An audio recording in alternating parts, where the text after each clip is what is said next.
नमस्कार. पुस्तकं आणि बरंच काहीमध्ये तुम्हा सर्वांचं स्वागत.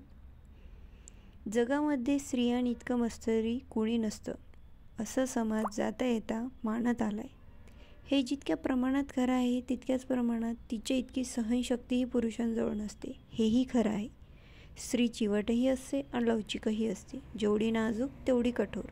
जितकी भावनाशील तितकीच उग्र. अन्याय सहन करण्याची तिच्याजवळ अफाट ताकद असते. परिवारात आणि समाजात वावरताना ज्या अन्यायांना तिला तोंड द्यावं लागतं तशा अन्यायांना पुरुष सामोरे जाऊ शकणार नाही. तिला निसर्गाने अशी घडवलेली आहे, म्हणूनच ती बाळंतपणाच्या यातनांना सामोरी जाऊ शकते. बाळंतपण हे जसं एका जीवाचा जीवनारंभ असतो, तसंच कधीकधी तो जन्मदात्रीचा अंतही असतो. मरणाच्या उंबऱ्याला स्पर्श करून मागे येण्याचं सामर्थ्य पुरुषाजवळ असतं का? मला सांगा.